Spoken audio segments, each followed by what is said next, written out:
rounding out our series. Nice. Who are we calling?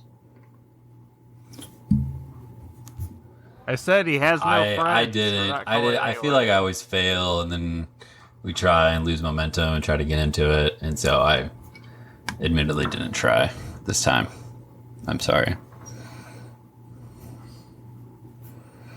Okay. Well, you know what that means. Let's cue the music. Alright, that's good. That'll be our cold intro. It'll be fun.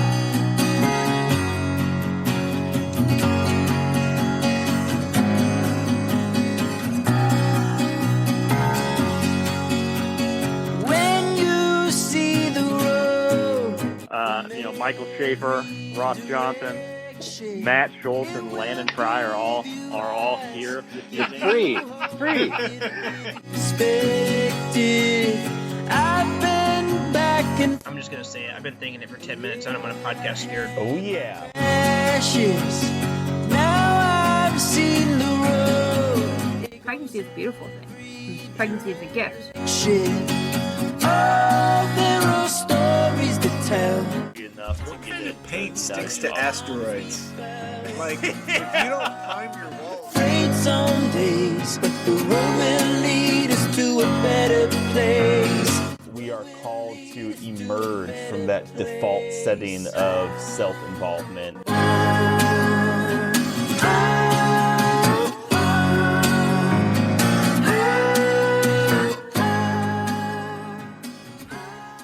Okay, Landon is going to lead us off tonight. The final speech of the speeches that got someone or some bodies killed.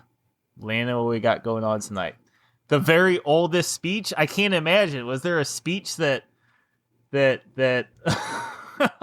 Cain gave before Abel was killed? Dang, I should have done Cain and Abel. Why? We should have started biblical and ended biblical. What am I doing? I only went 200 years back. This is so lame. No, we're doing people who might burn the Bible more than give a speech on it. That you don't read that on the front page of the history book, but yeah, a little bit of that going on probably. And also, like, if you really start getting nitpicky, you're like, well, they killed the main people before the speech was given. What the heck? You'll have to do your research. There's quite a bit of killing all around. Yeah. I think. So I think we're covered. The Olympics, yeah. End of the quad. Speeches that got a few people killed or was the result of killing. We're in 1794 in France. We just watched a month of good Olympic competition. So we'll look and see what's going on here in the French Revolution that shortly came after the American Revolution. May of 1794, Maximillian Robespierre. Ooh, did I say that right? Somebody wrote. Robespierre? What was Robespierre? Just Robespierre. Pierre, but like say it like Robespierre. Robespierre. Robespierre. It is time to I don't know how to talk French. Maximillian Robespierre. Right? Yeah. 1794 May. Something like that. This is the Sounds like Donald Trump speaking French. The French is incredible. This was an address to the National Convention, which some may call the Third Estate. We'll get into the estates later. The lowest tier of people in common French society at that time. But they've had a 5-year run here. They've done some things, and they're planning to do more. Let's check in on them. It is time to mark clearly the aim of the revolution and the end toward which we wish to move. It is time to take stock of ourselves, the obstacles which we still face, and the means which we ought to adapt and attain our objectives. We wish, in a word, to fulfill the requirements of nature, to accomplish the destiny of mankind, to make good the promises of philosophy, that France, hitherto illustrious among slave states, may eclipse the glory of all free peoples that have existed, become the model of all nations. That is our ambition. That is our aim. What kind of government can realize these marvels? Only a democratic government. But to found and to consolidate among us this democracy, to realize the peaceable rule of constitutional laws, it is necessary to conclude the war of liberty against tyranny and to pass successfully through the storms of revolution. Such is the aim of the revolutionary system which you have set up. Now, in these circumstances, the first maxim of our politics ought to be to lead the people by means of reason and the enemies of the people by terror. The basis of our popular government in time of revolution is both virtue and terror. Terror without virtue is murderous. Virtue without terror is powerless. Terror is nothing else than swift, severe, indomitable justice. It flows then from virtue. That is the speech by Maximillian Robespierre on summarizing the efforts of the French Revolution of that time and likely pushing to proceed it further. Quick, I'll stop there. Quickly, I chose this speech. French Revolution's kind of been a topic. I traveled in Europe a couple years ago and was honestly fascinated to learn about some of the horrific things that happened during this. The fact that the monarchy was overthrown, the people rose up, and then several years later, a guy by the name of Napoleon enters the scene. He creates a new monarchy. It ends quickly, and just the ebb and flow of complete control over like a main European culture, I thought was very fascinating. The fact that Jefferson was over there during the beginnings of this, that it basically almost happened right after the American Revolution, of which France was an ally of ours. And also there is another theme of, this was a really clear contrast between a kind of the overthrow of Christian Catholic monarchy by enlightened democracy, and there are much clearer lines between religion and government, faith and atheism that happened in this period that I think make it an interesting point of study. So that's the reason I chose the speech, and I think from our research we can delve into some of those points. I personally basically knew nothing about the French Revolution before like 18 months ago. Where do you guys fall on that spectrum? What do you think of the speech? Initial first thoughts. At least with the speech, I know there are kind of two speeches. Between the two of them, I guess just the simultaneous existence of virtue and terror, to the point where it's like you're not. Yeah, I just it almost made me unsure about what he meant by virtue, and like what virtues is he talking about, and it just I thought that kind of juxtaposition I thought was something that stuck out, and something that I think the history will kind of flesh out a little bit maybe in terms of what that means and what that looks like, and just a lot of the crazy human dynamics at play here. But I guess that was kind of the main theme. I guess if there was just one kind of quick thing that stuck out, that's it. I think like in a gen ed history class at U of I, we might, discussed it and read a couple things from it, or the time period. I do remember, I'll just share this because it's funny. I was in so we had like the main lecture, but then like kind of, the small group class type stuff. And a kid that I won't name names, but me and Landon, he lived with us in the fraternity, was in the class with me, and he hadn't read a single thing we were supposed to read.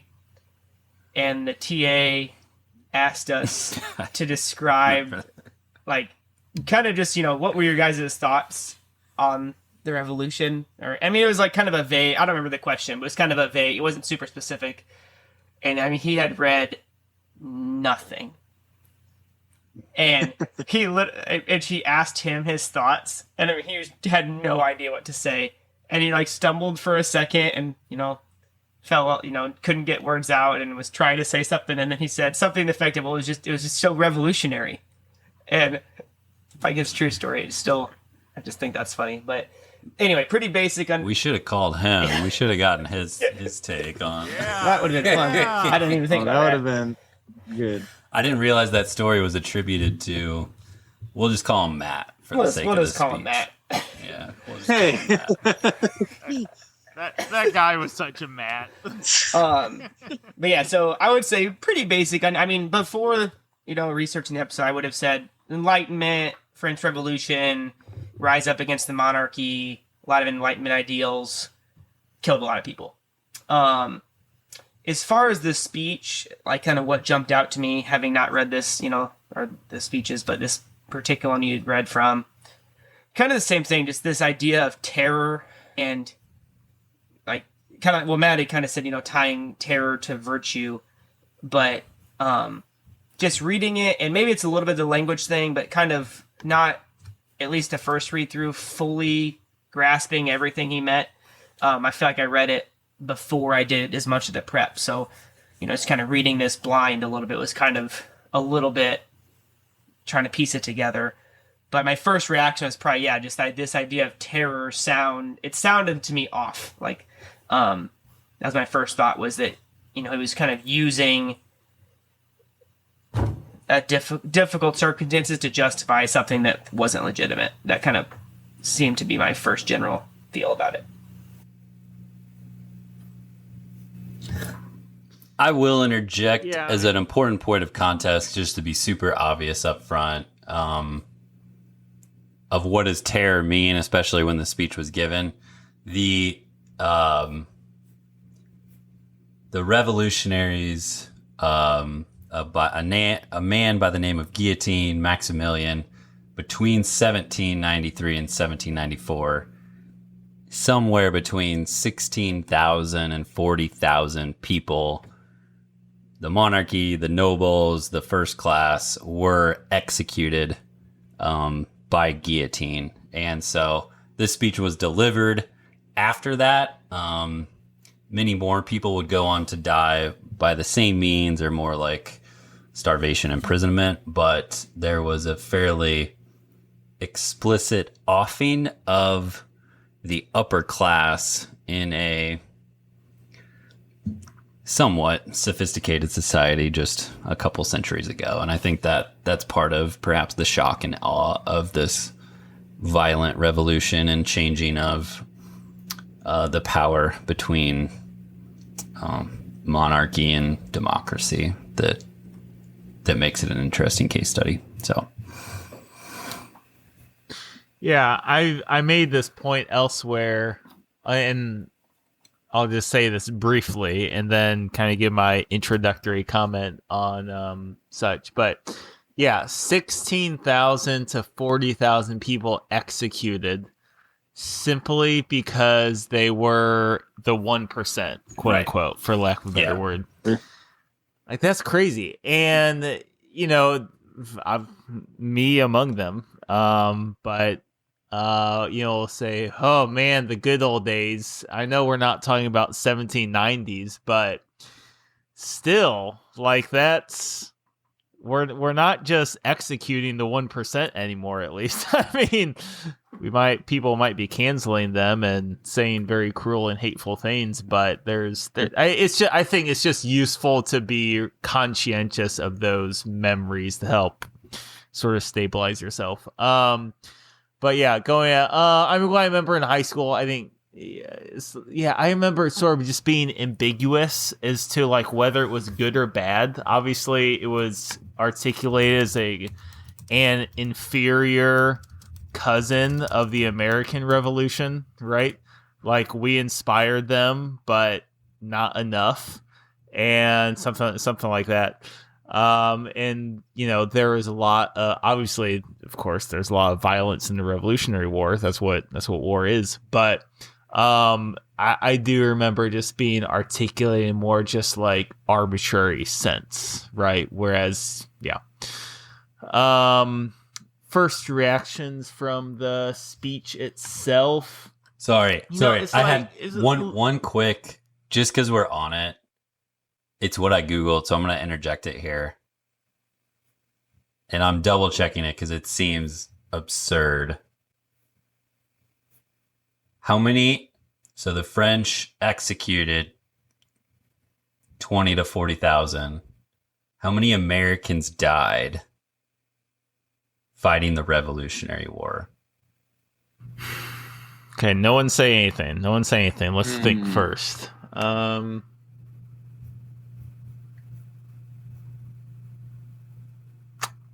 Okay, I got my guess. We all ready? Don't want to contaminate our guesses. Right, I've got a guess. My guess is 180,000. I was gonna say 10,000. I was gonna guess 200,000. What? I don't know, just Landon, the way he said it, I was like, it sounds like more. Yeah, so first page of Google, 1 billion people. A little bit. Yeah, the lowest one is 7,000 were killed in battle. And then the main number Google says is between 25 and 70,000. Get out of here. Holy cow. Like in a war, almost comparable to just, offing your own countrymen. They're at least fighting against a different country. I don't know. Fascinating. That's a super low number. Way lower than I thought. Anyway, go ahead. Yeah. What was I saying? I think just the sense that it was more violent. It is, and I was thinking this too, just as you guys were talking, and I think I'll articulate it this way. It's much more obvious what the legacy of the American Revolution was, right? It's a very clear before and after. Whereas with the French Revolution, it's like I honestly forgot. Obviously, I knew Napoleon was with France. I knew he was early 1800s. I knew he wasn't their president that they elected, but it never really connected that, there's the monarchy, then the French Revolution, then Napoleon. Like, huh? And that just helps lend weight to the question of what's the legacy of the French Revolution, and maybe that sort of appropriates or affirms the sort of more emphasis on violence for the sake of violence and just revenge rather than something more legitimate, as with us Americans.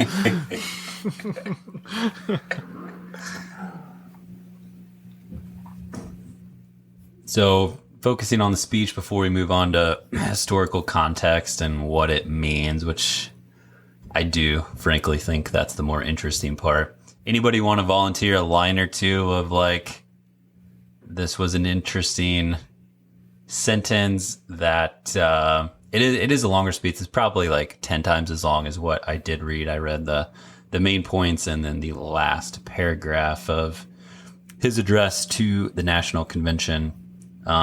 So before we blow up into the greater context, some key lines that could get us there. He says, when only the government lacks virtue, there remains a resource in the people's virtue. But when the people themselves are corrupted, liberty is already lost. Didn't mean it foreshadowed in the way it actually panned out, but one, I think there's a lot of truth to that statement that I guess there's these two different levels of virtue. There are different styles of government that might have more or less virtue kind of built into the structures there.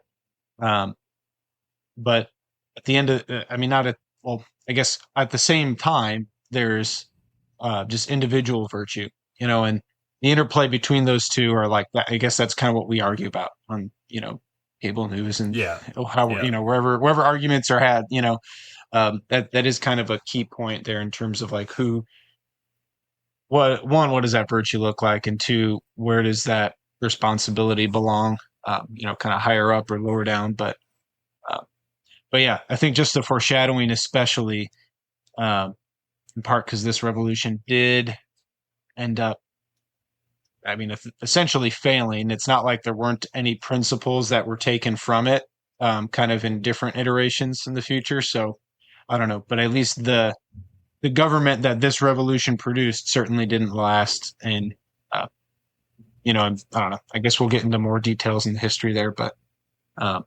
yeah, like when the people themselves are corrupted, liberty is already lost, especially, spoiler alert, is coming from a guy who ends up getting beheaded by his own movement. Probably not long. I guess how long after the speech? Was it less than a year? I don't think he made it very many months. Yeah.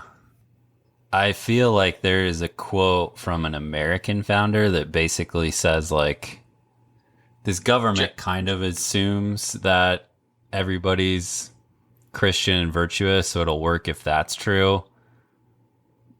But if they're not, the Constitution's kind of worthless. I want to say, didn't de Tocqueville make a and it wasn't in the stuff that you put on the outline, but I want to say de Tocqueville had a similar comment in some other thing I had heard, but that's kind of, I'm not firm enough on that. But I know like Jefferson, I was going to say Jefferson had, let's see, I'm trying to find the exact quote, but I guess this was a paraphrase. It was a paraphrase in the article that I posted, but he essentially, later in life concluded, just as Thomas Jefferson concluded, that the French people had not been ready for the leap from despotism to freedom. Was kind of his sentiment on it. So it was, I think I found it. It was John Adams, I think, was probably the most strongest Christian of those early crew, and what he said was this is not obviously in any documents, and it's in letters, which is where most of the church and state debate takes place. He said, our Constitution was made only for a moral and religious people.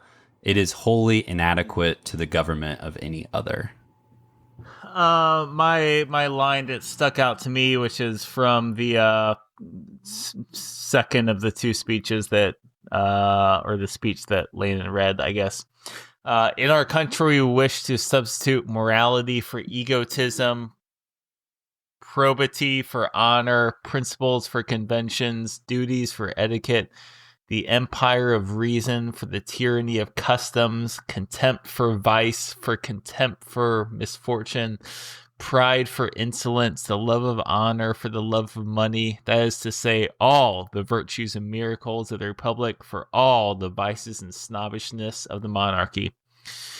I don't know. I think that just what sticks out to me, and I mean, I suppose there's other elements of the speech, which there's just so much of the speech that makes sense, right? I mean, it strikes me that there's just so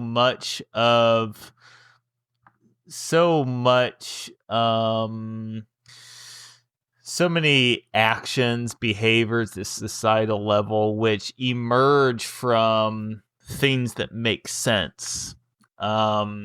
But when they're not disciplined, they're not conditioned by maybe more temperate or patient thought, they can manifest. It's like I guess what I'm getting at is words are just words until you see how the people manifest them and interpret them. Yeah, I mean, even with something like, let's just say abortion, right? A woman's explaining like, or parents are explaining why they chose to get an abortion, might say something like, oh gosh, it's really hard and we already have several kids and we can't afford it. Right. It's like no one says because we hate this kid, that's why we're going to kill it. Right. The point in the corollary being to this is like, yeah, I get these are all legitimate. There's all legitimate, coherent, intuitive language. But then, yeah, obviously, you have the just 20 to 40,000 people being killed, which you have to sort of see both at the same time, I suppose, is sort of my takeaway, or sort of what I'm thinking about as I sort of read that speech and that particular line in particular. I would say about half of those, I think, I get what you're saying by I think half of them make sense. I think the other half sound good initially, but when you think about them for just a little bit longer, it's just like, oh, this is kind of like, I don't know, you can see maybe like, I mean, I know at this point, historically, there had already been a rather large degree of horror or terror, I guess, in his word. But when you're talking of, I mean, certainly morality for egotism, yep, I think we're all on board there.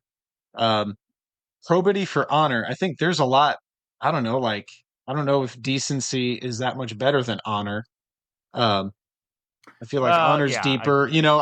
Principles for conventions. I feel like conventions kind of display a culture. Like, are they somewhat arbitrary? Are they? Can they be restrictive? Sure, but like they kind of build character. They establish a character and duties for etiquette. I would say similar type of thing. So I guess, yeah, I think you see kind of glimpses of the inhumanity because everything is so. He has very rational substitutes for these kind of human things. And in some ways, yeah, I think there's some upgrades there, but there's also a lot of, yeah, I don't know. I think there's also a lot of just denial of things that are just kind of basic human things that kind of crop up in a culture that just because they're not purely rational doesn't mean they're bad.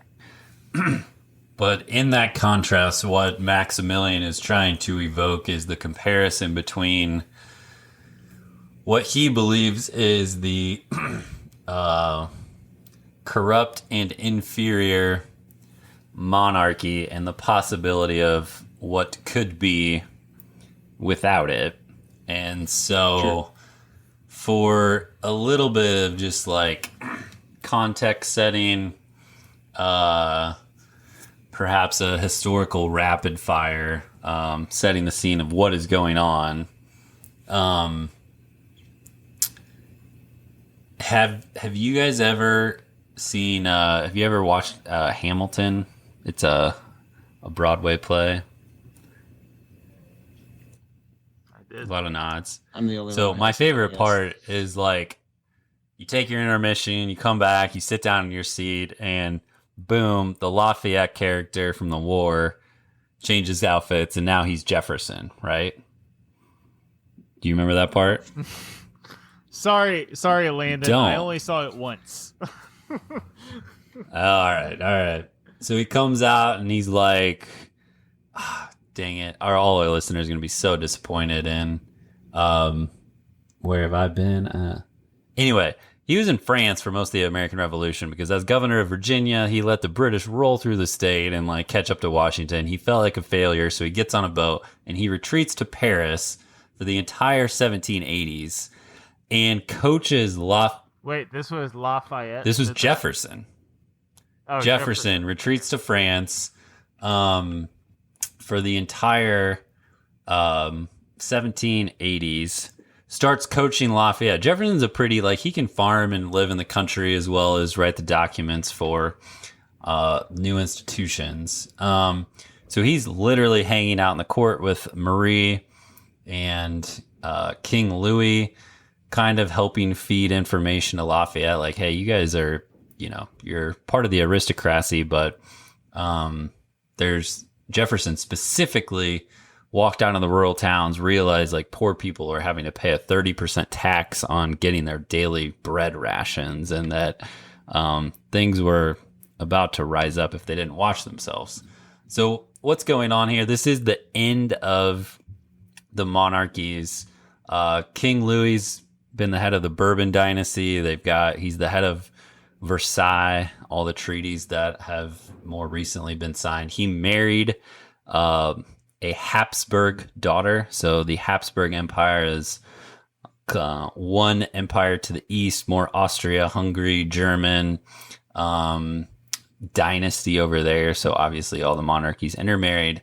They brought in this more German girl. She comes from a family that knows how to live like a king and a queen and has some lavishness to her. And Louis and Marie, the reason Jefferson's over there is to create relations as a new nation. I think he's basically Ben Franklin's sidekick. And the French Empire is completely out of money. Literally, 1789 rolls around. They are bankrupt. They have nothing left. They spent it all on the American Revolution to try to conquer their rivals, the British. And what actually typically happens when empires start to fall is there's a famine, there's a drought, there's little food, and Louis backed into a corner as the king, and has to call a thing called the Estates General. It has not been called for over 2 centuries, which basically means... Hey, brief aside here. How is it that the United States today, we can be $70 trillion in debt and just keep on chugging, and France had $0, like, well, that's it, we're out of money. It is called fiat money and the backing off of the gold standard. It happened in 1970, and we... Sounds like we're the winners in all this. Paying for it ever since. Or not paying for it ever since. Meta take here, boys. We should study this thing because it can happen again. It's just because Landon's a 1%er. He's scared we're going to murder him. When you run out of food and your currency has no value, what happens? You cut off the heads of the 1%. So they're out of money. Jefferson's over there, like, watch out. He's literally hobnobbing with Louis and Marie in the Palace of Versailles. Hold on, I had a train of thought here. They call the National Assembly. Hasn't been done in forever. In, like, France is, like, they still like their monarchy. Louis runs things. George, across the channel in England, has been stripped of most of his powers. He's in charge of the army. But Britain is a bit more of a republic than a monarchy at this point. France is still that thing. So the Estates General, at the top of the food chain is the priests and the bishops and the clergy. Number 2 is the folks who own all the land. Your landed gentry, they own 30% of the farmland in France. And then number 3 is basically the peasants, all the people. And the National Assembly, of which Maximillian is a leader of, really decides to get the pamphlets out, round up everybody from the countryside, and create a voting mechanism with beliefs, with firepower, with just an ability to get their voice heard, given that Louis has opened this up to a voting kind of system. So that all happens. It kind of goes sideways, given that all 3 of the estates have a say in how to figure out this debt. And when you have a monarch that has dozens of different palatial estates, pretty obvious that if you're going to give a little bit of say to the masses, that they'll probably end up trying to off your heads. And in any cavalier way that we would think or say about that almost originates from this thing where it actually happens. If you give perhaps the people the power, they're going to probably take it for themselves and not be okay with any sort of luxury. So they had been executed a couple of years before this speech, and What we are seeing now is how to rebuild and figure out that up until this point. But it was the end of a monarchy. Jefferson got on the boat back to America in 89, which was the year that King Louis called the meeting of all the estates and rounded up everyone to kind of pitch in and help figure out the finances, given they were going, the reason he did that is like they're going to have to levy a bunch of taxes and try to repossess things. And instead of being really forceful about it, he leaned towards being open and somewhat democratic, and it really turned against him. So that's what happened. That there's a couple, we would quote, like the Rest is History podcast did just a great 8-part series on this, and him and Murray tried to escape. They got caught in the countryside and taken back to the prison to execute. The kicking off of all of this revolution happened. It's called Bastille Day, where they freed all the prisoners in the city of Paris and began kind of beating back against the established power. And it resulted in, these 16 to 40,000 deaths and kind of a complete rebuilding of the entire system that ran France. We would basically see the same thing happen in Russia 100 years later, in the Russian Revolution, almost the exact same way, executing of the king's family, taking over from that third level of people in Russia would be the kings and the aristocracy, and then bourgeoisie. What's the lowest one?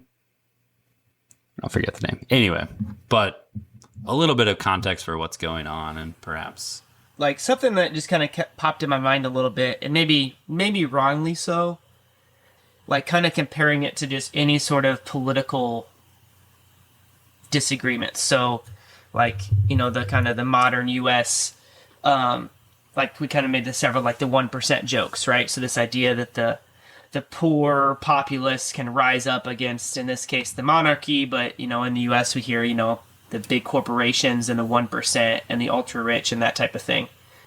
I don't know if you guys had a similar, like when you first read it or first hear it, like, oh, that's not the same debates we're still having, but at least there's a similar flavor in some ways. But also just, and I don't know, I didn't look this up in particular, but like how many people stayed loyal to the monarchy through all of this is something I didn't really look into, because I'm sure there were some people that were, or maybe they just all got killed. Yeah, the monarchy came back after Napoleon was outed in 1814. I think the monarchy ran for like several years, a couple more decades again. Napoleon, number 2 or 3, or maybe King Louis's nephew, was back in charge, and then France rewrote a constitution in the 1840s. And now it's kind of been roughly the same thing, save for a couple world wars of complete oblivion again. So it seems like, so like, I feel like just the fact that it came back that quickly, there are certain, ideologues that were, true to their core, the monarchy had to go, this type of thing. But I wonder if, for most of the people in France, it was more just they had a scapegoat. Things are bad, they're bankrupt, no food. This is the person we're gonna blame. Sure. And if you get the mob riled up enough, you're gonna take his head off, literally. I don't know. So it seems to me like that would kind of make sense, I guess, that for the majority of the people, it wasn't,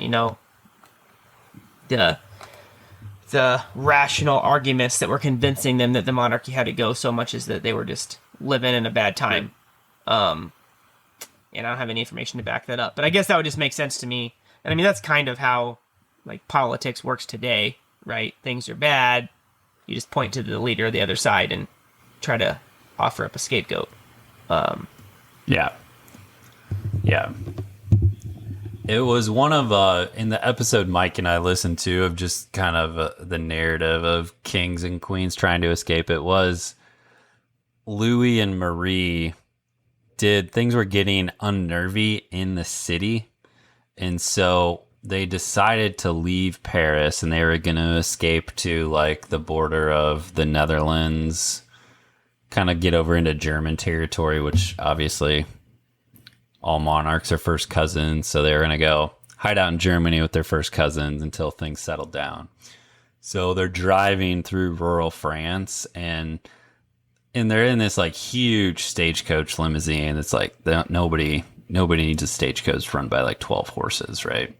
So they're very obvious, but he also was super cavalier with the folks in the rural towns and had basically thought like, the city people hate me, but obviously all of rural France is still like on my side. They're all traditionalists. They're all more Catholic than the urban degenerates. And that blew his cover like right away. And what in fact had happened was Maximillian, Robespierre, who we're reading, and the entire Third Estate had actually started more in the countryside and worked its way into Paris. And so while they debated it for a hot minute, they totally turned in the king and the queen within hours of realizing who they were, and they were confiscated and sent back to Paris to await their execution almost immediately, because things were that back to like my learning of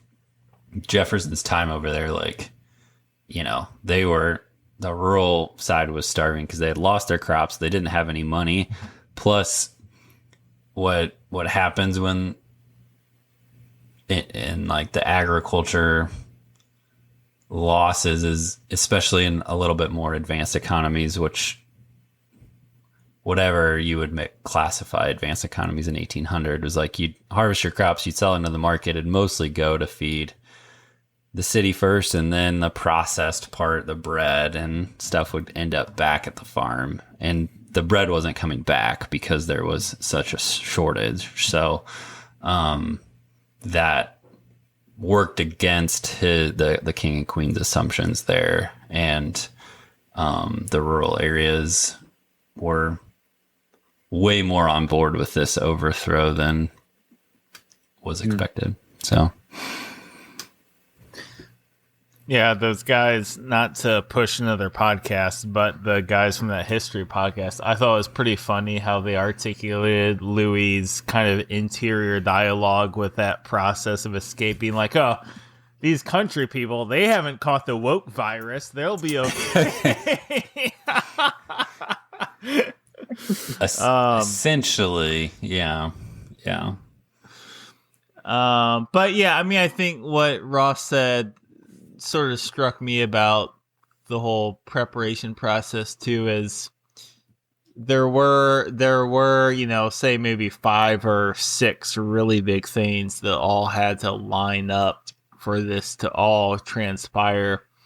You know, the famine, as you're saying, this really, really cold particular winter. I know we're sort of talking about several years here, but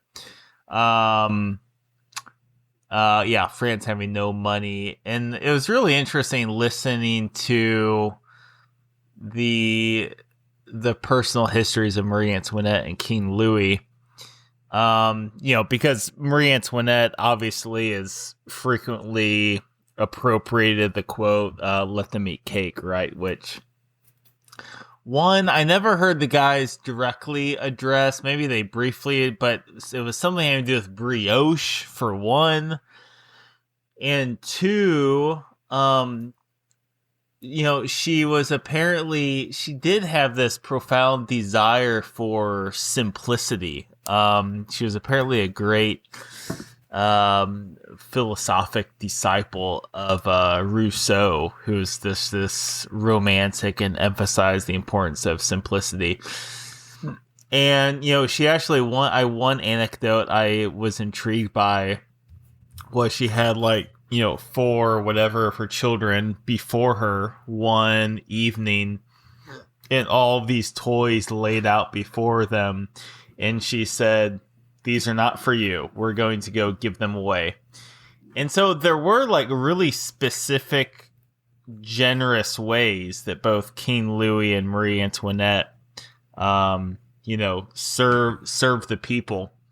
King Louis, he was almost like too nice. He was just very interested in being liked, and maybe sort of gestured at times that he would acquiesce to the people's demands.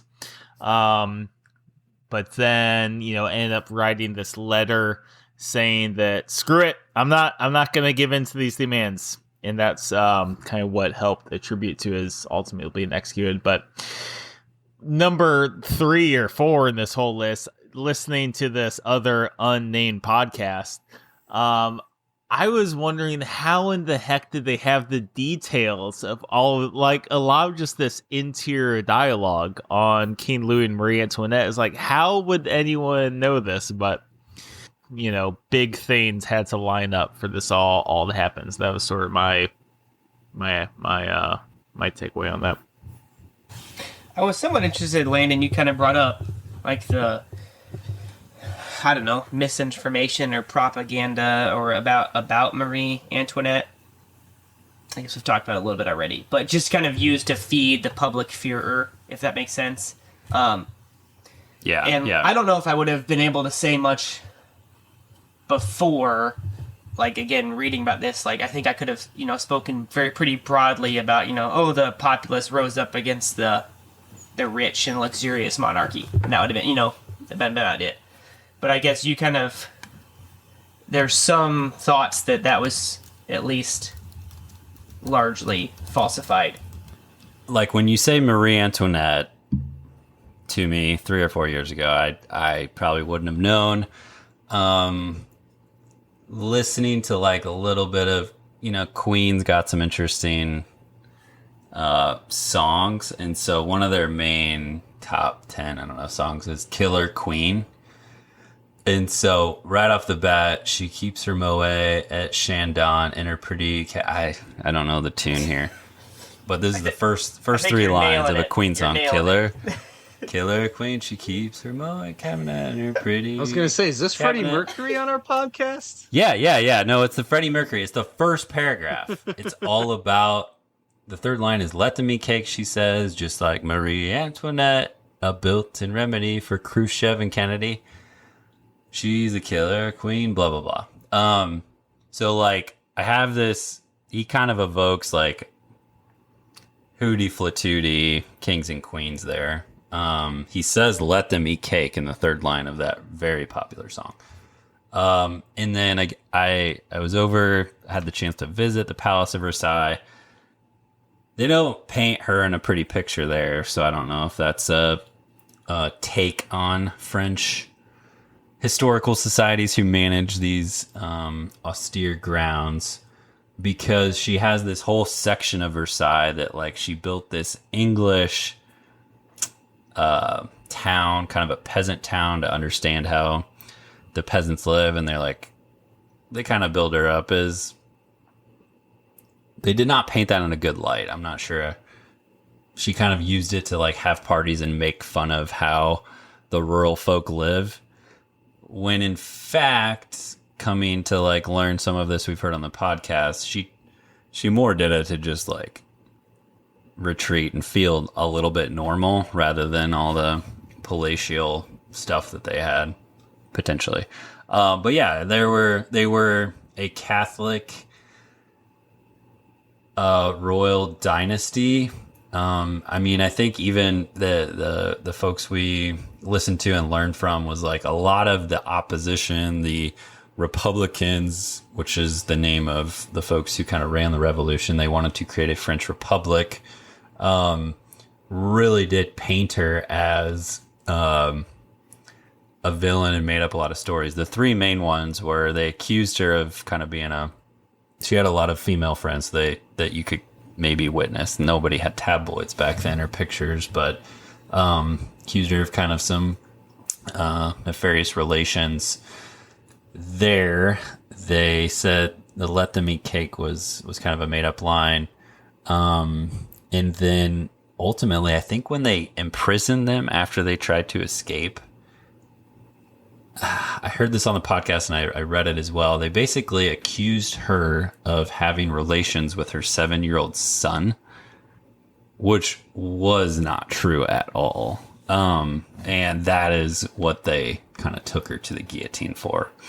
Her backing up a bit, her and Louis were so quote unquote conservative. I only read this one place, so we can correct it, but I don't think they consummated their marriage for 7 years because Louis didn't know how. like, so that is the nature of there. And then for them to basically be offed because, yeah. So that you couldn't describe a more like truth is left over here and, propaganda's on the right or whatever. So, just kind of fascinating the things that they did impose to drum up the revolution. So I'm just gonna throw us out here. We can do something with it if we feel something. If not, that's okay too. So, how do you overthrow a corrupt, wayward government then? Was this what do we think of monarchies? Was this a corrupt, wayward government, or like? I kind of think like reading all this and seeing it, I think like hot bad take, like, did monarchies need overthrown? In this way, maybe an easy question, or like what maybe another way to ask it would be, in this case, France, it doesn't seem, was like in the crapper because they had a king or queen. It was because of this famine and they had no money. So yeah, it was, and I remember hearing this on the podcast several times, like the king, they started doing these various, first, second, third estate national convention thing as if that would fix all this, and it didn't. Obviously, it just sort of sparked the embers for the revolution. So yeah, go back. Was there a way to somehow restore or renew or revitalize, or just wait it out, or wait it out with a king or queen? We always heard monarchy bad, democracy good. Mm-hmm. And like maybe the question is like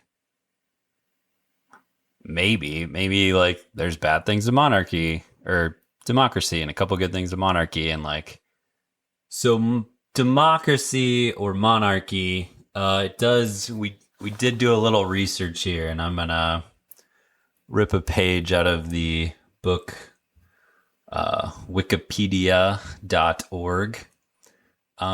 When Louis came to the trial, Robespierre and the boys are like trying him.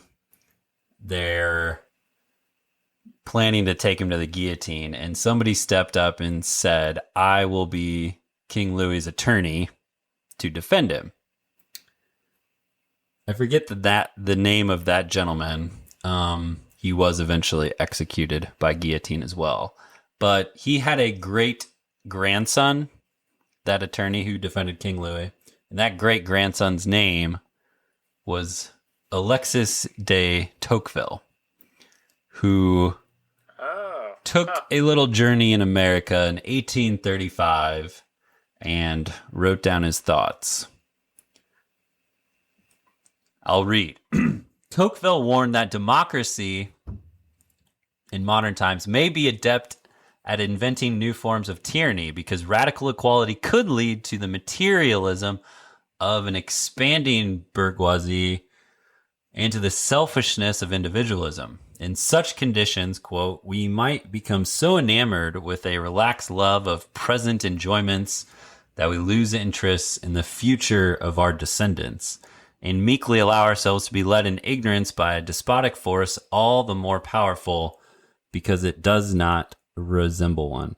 Tocqueville worried that if despotism were to take root in a modern democracy, it would be a much more dangerous version than the oppression under Roman empires or tyrants of the past or monarchies who could only exert a pernicious influence on a small group of people at a time. In contrast, despotism under a democracy could see a multitude of men uniformly alike, equal at constantly circling for petty pleasures, unaware of fellow citizens, and subject to the will of a powerful state which exerted an immense protective power. Tocqueville compared a potentially despotic democratic government to a protective parent who wants to keep its citizen as perpetual children, which does not break men's wills necessarily, but rather guides it and presides over people in the same way as a shepherd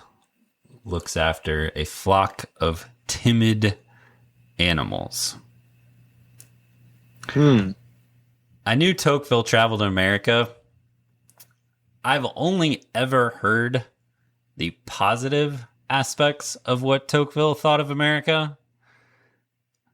I've never heard the negative, which admittedly, this is just on like Wikipedia, pretty straight up in there. And he really doesn't, kind of overall, he doesn't potentially on the whole think that highly of democracy. Again, he does have perhaps,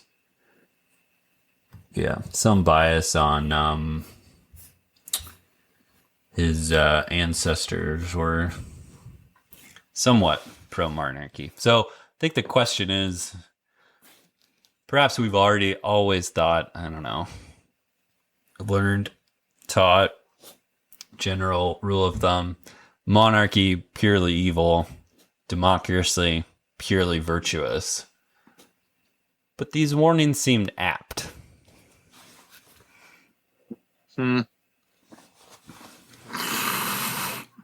Or is everything got it good and bad and we're just nitpicking? No, I mean, I think we can see a lot of, it seems rather prophetic, some of the stuff he was writing, because this is 1834-ish, something like that he wrote a lot of this. Selfishness of individualism, so enamored with relaxed love of present enjoyments. I don't know, we spend more on entertainment now than any society ever has in human history in terms of money, time, that sort of stuff. We lose interest in the future of our descendants. I think, Mike, you mentioned our $7 trillion debt that our descendants are going to have to pay, right? If we don't pay it, and we don't, zero that out in our lifetime, our descendants will. I think there's a decent amount there that seems pretty hard to deny. And I think, I think there's just, you can probably come up with 100 other examples that maybe are more controversial. But, and another note, I don't know that monarchies were always as tyrannical as we imagine them. I think simply because we learn history from like an American perspective, and if monarchies are so bad, if monarchies are bad, it makes America look better. I think, because we broke the shackles in this sort of lasting way that the French couldn't do, at least not the first time. Were you going to say something? I maybe in a second if others want to respond. Matt, I do your Plato quotes. We should get those in somewhere. That was fascinating. Well, yeah. So I think that's kind of where I was going to get with some of this. So monarchy perspective, monarchs depended on the support of the people to a large degree. So, and then on a more local level, the nobles did. So if there were, throughout European history, nobles fight each other more than they fight they just fight each other all the time for resources, for honor, for whatever. So if there's a dispute between nobles or between kingdoms, right, between nobles within France or France and England or France and Spain or whoever,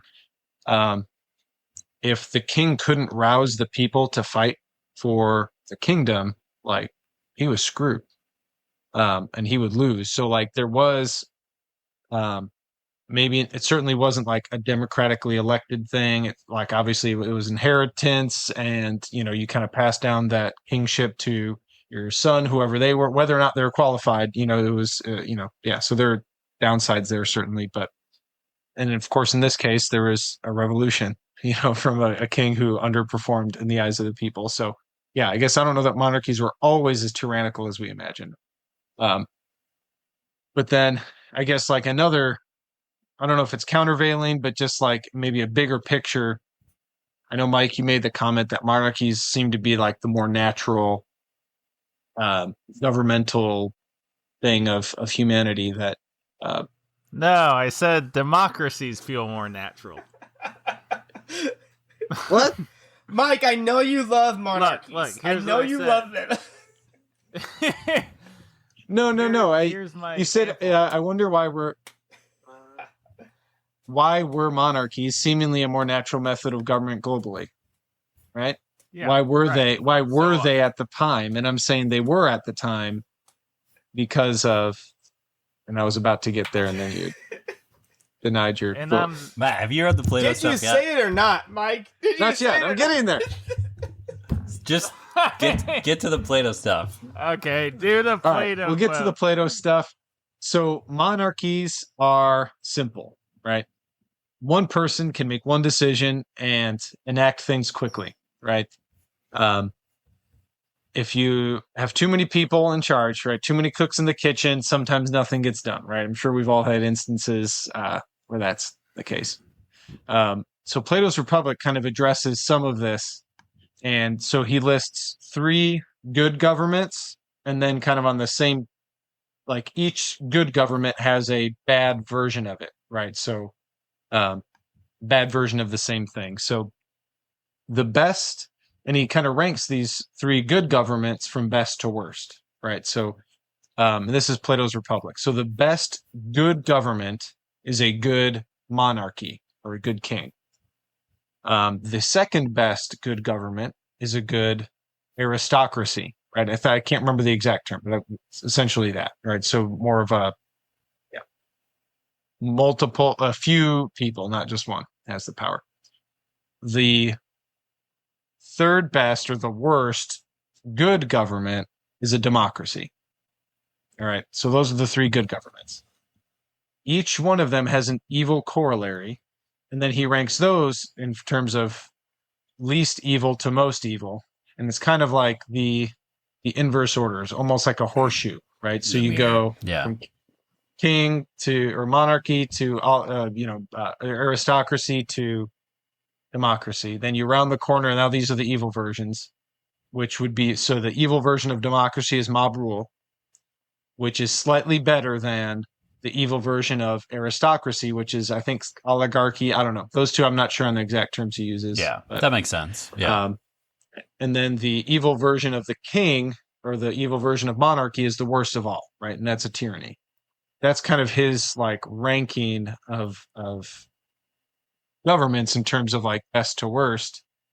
And I think there's something to that, right? So if you have a good monarchy, they can enact things quickly. They can kind of set the stage. They can have a cohesive unit, but it is rather unstable, right? If that king's son is a total jagbag, right? Yeah. You went from like a great king to a tyranny in one generation. Whereas like democracy, that has to be a rather slow decay, and like it can happen. Yeah. We get it. But it's also, it's just, it doesn't have quite the same evil possibilities simply because there's more people involved. So yeah, I think just like a brief summary of that section of Plato's Republic, I think kind of fits here, especially when you're talking about like, is monarchy good? Is monarchy bad? It sounds like I mean, at this stage in history, England had kind of a republic / monarchy, right? I know they had a parliament. Sounds like France was maybe, I mean, there's certainly pressure on Louis the 16th to kind of give in to something like that, or maybe, I don't know. I've literally never heard that. I've heard the term Plato's Republic. I've never read it. And That's interesting to me because I've had thoughts before. Not that I'm Plato or anything, but like I've thought before, like in theory, if the king or like if the monarch was really good, that would just seemingly be the best way to function, because like they can actually just make the good decisions. And like just to put on like a practical level, like we're picturing these like middle-aged kings and queens. It's like, well, the public, like, again, just practically, like the public probably couldn't read. Like it'd be really hard to talk about the common good if like somebody in the far north of France, like probably didn't ever go to the far south of France, or like, how would they hear about what's going on in the far south of France and like to know of it? Like, it just seems like it'd be really hard for the public as a whole. I guess you elect leaders, so maybe that's how you do it. But, anyway, but like on the converse, like side of things, like, okay, or you have somebody who like actually has had an entire life of education and can have, different people that inform them of various goings on in different parts of the country. Like, it just kind of makes sense. Like, yeah, that would be probably the best way to set up the government. It just, it all goes to hell if the person's a jerk. I don't know. Mike, talk me off the ledge here. I'm starting to sound pretty pro monarchy here. Why is this a bad idea?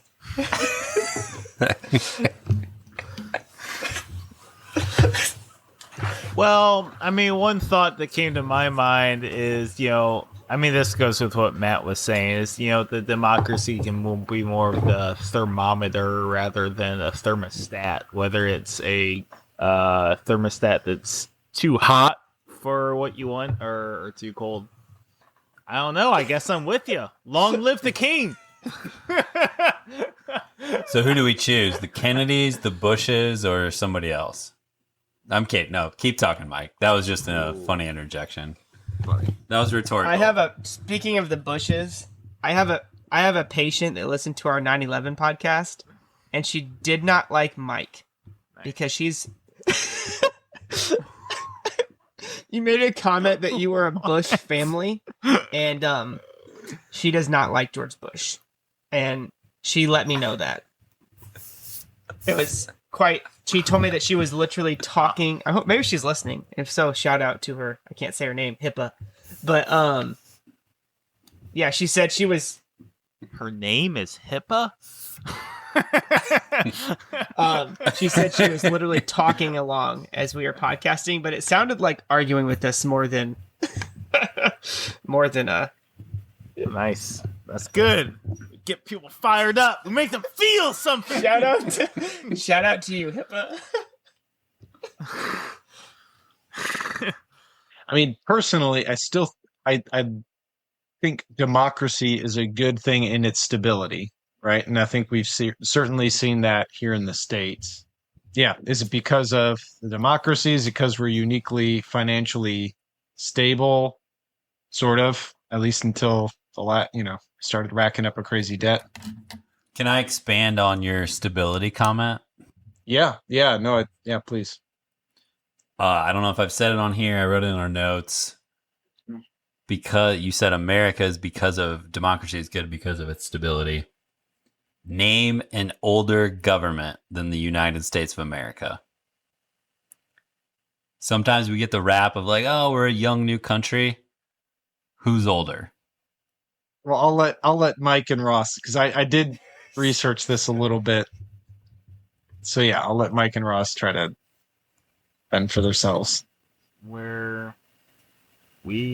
are the oldest constitution. That's what Ben Shapiro says, and I think he might be right on this. Mike, is there, or Matt, is there? Are you an alt-right Ben Shapiro listener, Mike? Come on.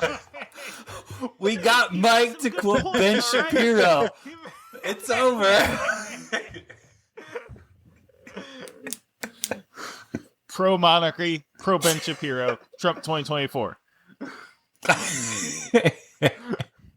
Oh Yeah. Matt, what do you have That's fine. factually? What's older? I just have theory. It depends on who you ask. America is either the oldest. It's more than likely the oldest. I think San Marino might have an older constitution, but it's not like I've seen the term codified. So I guess like it's not. They also clear have on to how have like binding more than it is legally.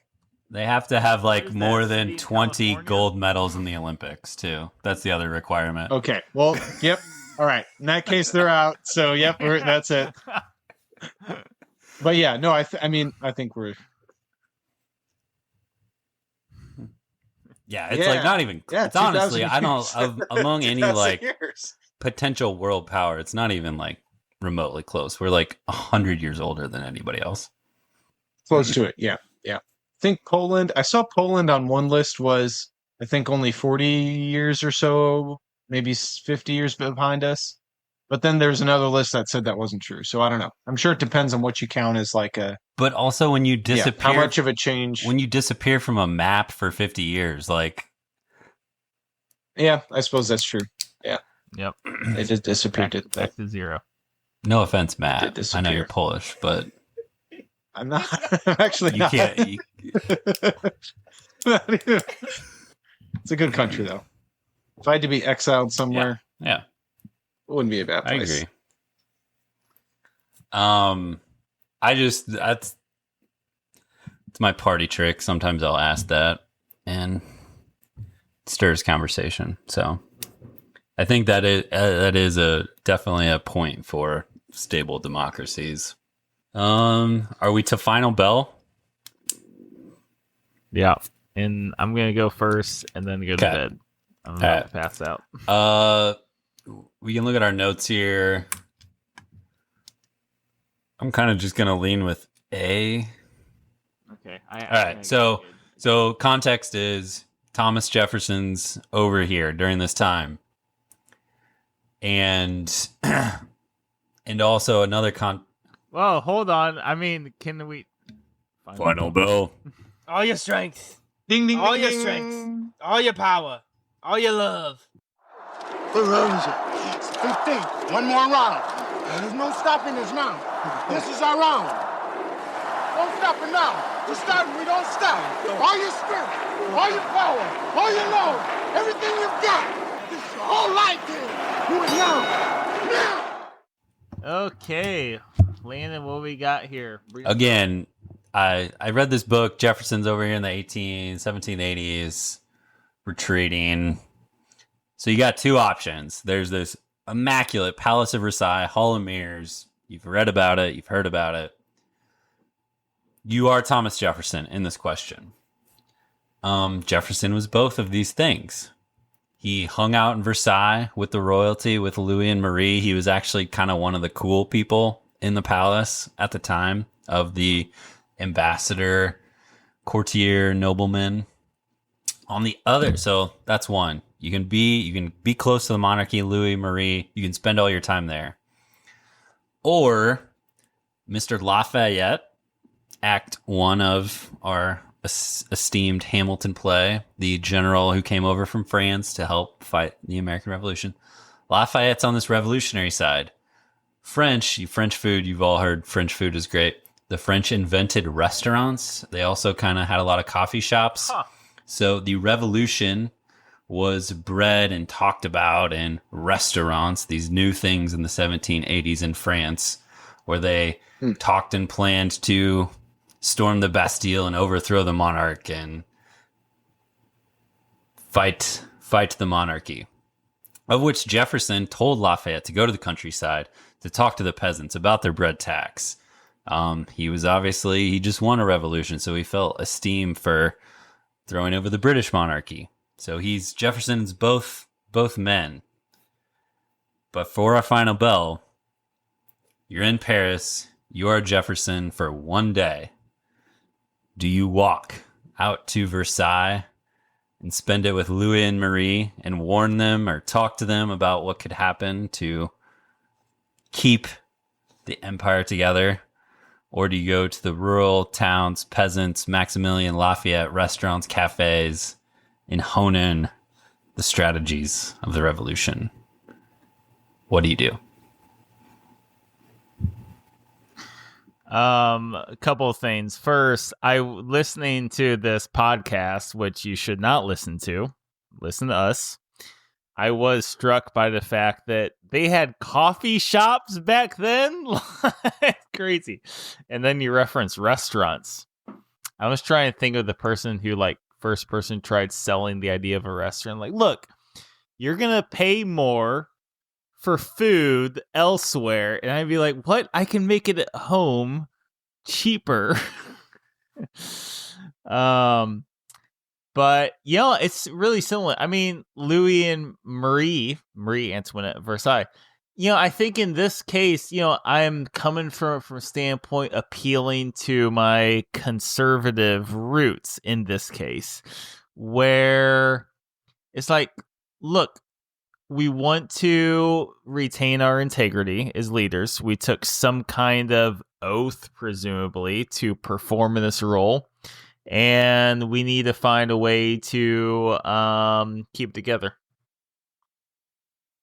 I don't think anything else behind that. A more fun question would have made us round robin the person to our right and describe where they would have been. But oh, okay. Landon gets it fun. Wait, so who's on the right of? Yeah, but we didn't do that. So Ross, you're next. Okay. Go. I am 100. Oh man, that was a missed opportunity. I'm in the palace. I mean, I'm not even gonna try to make it sound fluffy. You guys have already heard my monarchical sentiment. Yeah, I would be in the palace at Versailles, probably trying to help them through a difficult time, and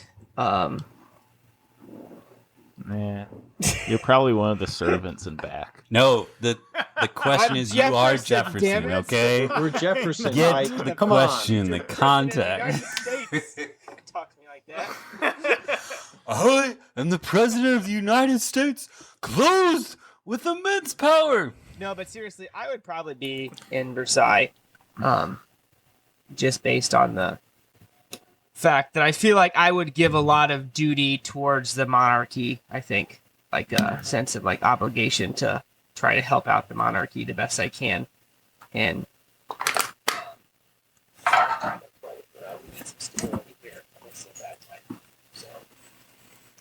I'd be within the palace. Matt. I mean, as evidenced by Maximilian's rather gruesome execution, which I put a link in if you want a good horror story, just like read his demise. I think that, I don't know. I just think it's rather horrific and scary. But anyway, don't read it before you go to bed. I mean, given that, I mean, it was months after he was speaking the way we heard him speak in the speeches to start. It was, months later that he ended up being killed by his own compatriots for not being revolutionary enough, This seems like, especially in retrospect, seems like the type of thing that it's, I don't know if there was any slowing it down from the inside. Like, it just seemed like things were so riled up and so bubbled up. I mean, if I had I guess this is, 1783 to 1789. Maybe there's years of work you could potentially do. Maybe you can make a difference. But I think Louis and Maria, right? Monarchs can make the bigger impact quicker with one person than you can with a democracy. I think they might be the ones I would try to consult with. Yeah. I mean, is there a way you can do a Catholic democracy, right? Catholic monarchy, kind of keep that route going, do something a little bit more along those lines. I think that would be more realistic than trying to slow the stampede. Fellows, we have notoriously always branded ourselves as a sort of 3-in-1 foursome. But 4 for 4. 4 for 4. Here tonight, we're going a clear 4-0 for the first time ever, I think. I think most of us would say purely probably on hindsight. I would add an element of hindsight too. Of course, the other side didn't last long, fairly horrific. You know, Britain kind of threaded the needle where they still kind of have, not both, but like they honor one and did another. If for the only reason that going to Versailles on this day as Thomas Jefferson could potentially prolong the nature in some more equitable way of another experiment, a different version, something that kept through time. I think that would be an interesting experiment to have a pure play attempt at Plato's most virtuous horseshoe to have a chance at an extra day, year, century at a version of power. And for that reason, I'd check out Versailles on this particular day in 1780s. There you have it. Next speech series. I think I checked our outline. Might have something there. But until then, thanks for drinking. And thinking. With us. Hey, be safe out there, will ya? I'm going to bed. Night-night. Let's cue the music. Come and go. Look toward the horizon. Up ahead you'll find a peace of mind, relief from the trying. I have burned a bridge, wrecked in a ditch, had to ask forgiveness. Dead ends come and go. Look toward